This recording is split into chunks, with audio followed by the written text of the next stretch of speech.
are you? I hope you all are very fine.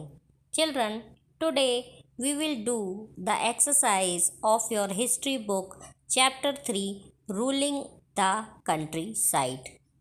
Children, इस chapter को हमने अभी एक्सप्लेन नहीं किया है, पहले आप एक्सरसाइज कर लें because your unit test are coming. So at first we will do the exercise and then after the unit test I will explain this chapter. इसमें क्वेश्चन 1 दिया गया है, match the following. Match the following में रैयत, महल, निज और रैयती ये जो थे इनको मैच करना है आपको कि किससे किस कौन मैच होगा. तो रैयत जो थे वो पीजेंट्स थे, किसान जो थे वो रैयत होते थे. महल जो थे वो विलेज में थे. इसके बाद निज जो थे वो cultivation on planters on land जिन पर होता था. एंड रैयती जो थे वो कल्टीवेशन ऑन रैयत्स लैंड्स. इस तरह से आपको इसको मैच करना है. पेज नंबर 38 में देखेंगे फिल इन दी ब्लैंक्स दिए गए हैं, तो उनको लिखेंगे. Growers of woad in Europe saw blank as a crop which would provide competition to their earning. तो यहाँ पर आंसर लिखेंगे. Growers of woad in Europe saw indigo as a crop which would provide competition to their earnings. Now B. The demand for indigo increased in the late 18th century Britain because of the expansion of cotton production as a result of industrialization, which in turn created an enormous demand for cloth dyes. And C. The international demand for indigo was affected by the discovery of synthetic dyes. D. The Champaran movement was against indigo planters. तो children, यहाँ जो Britishers थे वो ज़बरदस्ती Indigo की हमारे यहाँ पर खेती करवाते थे किसानों से. इंडिगो को ज़बरदस्ती वो ग्रो करवाते थे और बहुत सारा जो इंडिगो है वो फिर यूरोप में भेजते थे. जो इंडिगो की डिमांड थी वो 18th सेंचुरी में काफ़ी बढ़ गई थी ब्रिटेन में, क्योंकि कॉटन प्रोडक्शन जो था इंडस्ट्रियलाइजेशन के लिए वह ज़रूरी था. एक्सपेंशन हो रहा था और इसके लिए जो था बहुत ज़्यादा डिमांड जो थी वो क्लॉथ डाई करने की हो गई थी. इसलिए जो इंडिगो की डिमांड थी वह भी काफ़ी बढ़ गई थी. Now see. इंटरनेशनल डिमांड जो थी इंडिगो की उसने बहुत ही ज़्यादा इफ़ेक्ट किया और सिंथेटिक डाइस के लिए डिस्कवरी उसकी की.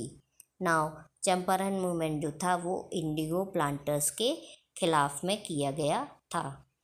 गांधी जी ने चंपारण मूवमेंट स्टार्ट किया था कि इंडिगो प्लांटर्स जो हैं जो करवाए जा रहे हैं वो गलत है. Now describe the main features of the permanent settlement. अब परमानेंट सेटलमेंट को इसमें समझ लीजिए. In order to get a stable revenue income, most of the East India Company's officials believed that investment in land had to be encouraged and agriculture had to be improved. This led to introduction of permanent settlement in 1793. By the terms of the settlement, the Rajas and the Talukdars were recognized as Jamidars. They were asked to collect rent from the peasants and pay revenue to the company. The amount to be paid was fixed permanently. It was felt that this would ensure a regular flow of revenue into the company's coffers and at the same time encourages the Jamidars to invest in improving the land. If the Jamidars failed to pay the revenue, which they usually did as the fixed revenue was very high, they lost their जमींदारी.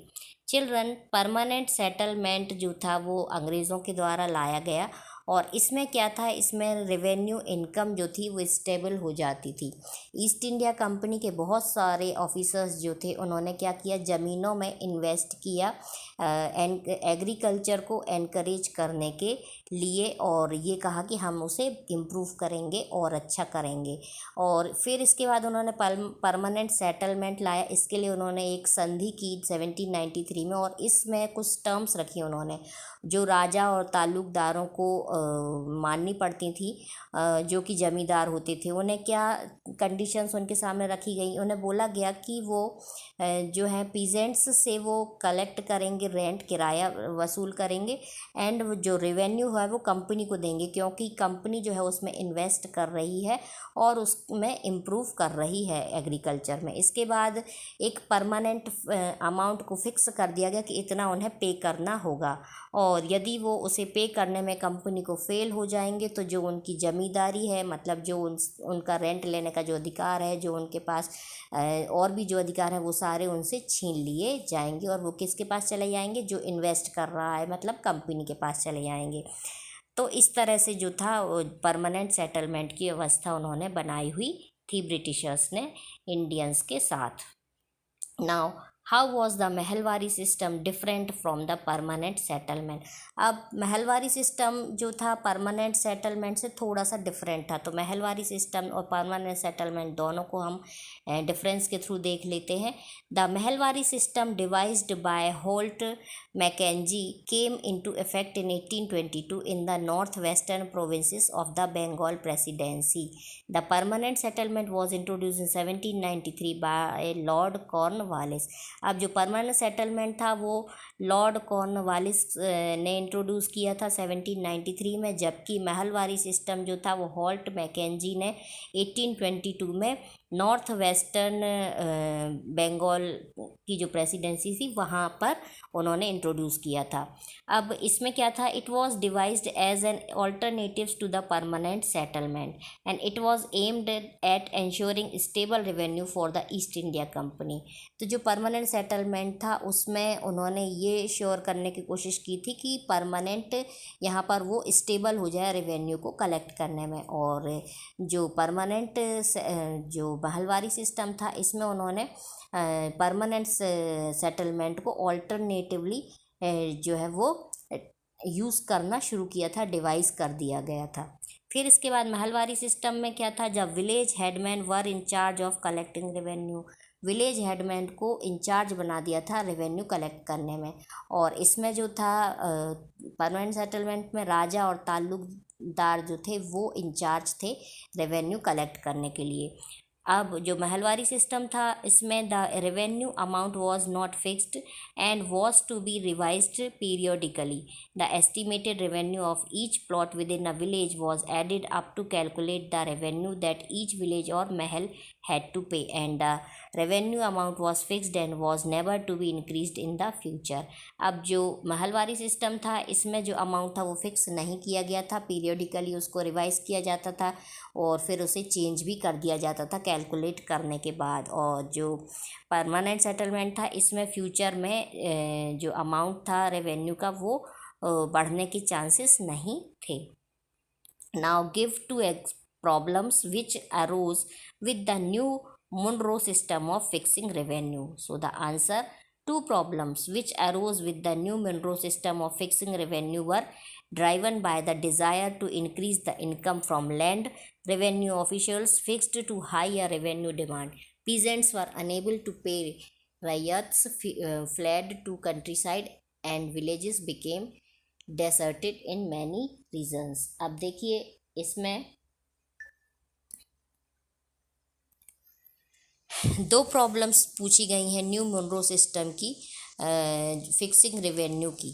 तो उसमें दो problems जो थी, सबसे पहले तो Monro system जो था उसमें रेवेन्यू फिक्स किया गया, और यह जो था इसमें क्या डिज़ायर थी उनकी कि जो लैंड से जो इनकम हो रही है वो से इंक्रीज़ किया जाए, और जो रेवेन्यू ऑफिसर्स हैं उनको जो जितने भी वो रेवेन्यू डिमांड रख रहे हैं हाई से हाई उसको मतलब फ़िक्स कर दिया जाए, वो जितनी भी रख रहे हैं उसे उनको दिया जाए। पीजेंट्स जो थे वो अनेबल थे उनकी डिमांड्स को पूरी करने के लिए। और इसलिए बहुत सारे रीजंस में उनके साथ जो है उनकी ज़मीनें छीन ली गई और उनके साथ बहुत ही अत्याचार किए गए। Now sixth, why were ryots reluctant to grow indigo. तो जो लोग थे, रायोट्स मीन्स जो किसान थे, इंडिगो जिनसे उगाया जाता था, वो क्यों उसमें इंटरेस्ट नहीं दिखाते थे, क्यों नहीं उगाना चाहते थे? तो इसके बहुत से कारण थे। The ryots reluctant to grow indigo because the planters paid a very low price for indigo. The ryots was not in position to even recover his cost. Earning a profit was a far-fetched idea. This meant that the riots was always under debt.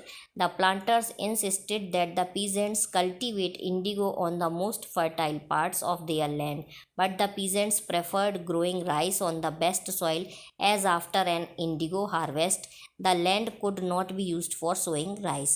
अब जो riots थे वो Indigo नहीं उगाना चाहते थे, उसके बहुत सारे कारण थे। उसमें से यहाँ पर दिए गए हैं कि जो प्लांटर्स थे वो उसके लिए उन्हें बहुत ही लो प्राइस प्रोवाइड करते थे। सबसे पहले तो बहुत ही लो प्राइस उन्हें पेड किया जाता था, और इसके बाद उनकी पोजीशन ऐसी नहीं होती थी कि वो उस प्राइस से जो अपनी ज़रूरतें हैं उनको पूरा कर सके, या जो उन्होंने लागत लगाई है उसे भी वो निकाल सकें, और प्रॉफिट तो बहुत दूर की बात है। इसके साथ साथ वह, इसका अर्थ ये था कि वो हमेशा कर्जे में ही डूबे रहने वाले थे। प्लांटर्स जो थे वो ज़बरदस्ती इंडिगो लगवाते थे, और इससे क्या होता है, बहुत सारा जो फर्टाइल लैंड होती थी वह जो है वो ख़राब हो जाती थी, और दोबारा से वो राइस उगाने के लिए अच्छी नहीं रह पाती थी, और इसी वजह से जो रायोट्स थे वो इंडिगो नहीं उगाना चाहते थे।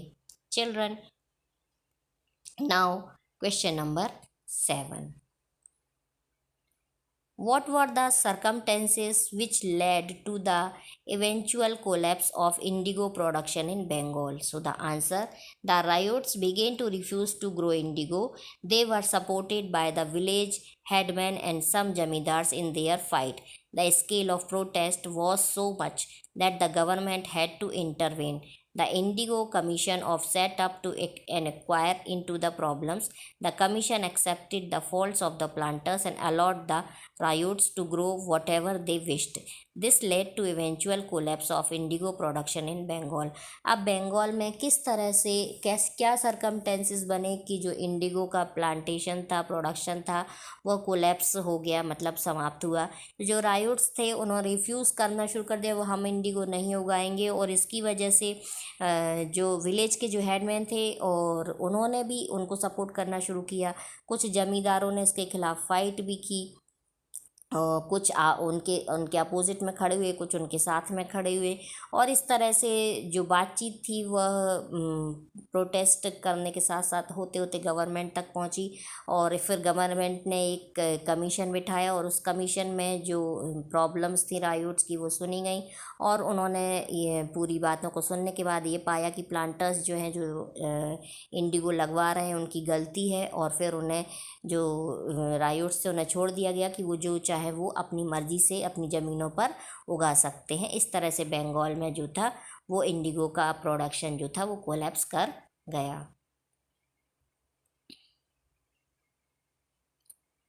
So children, here is the exercise of chapter 3 of history book finished. In the next video we will see the other topic.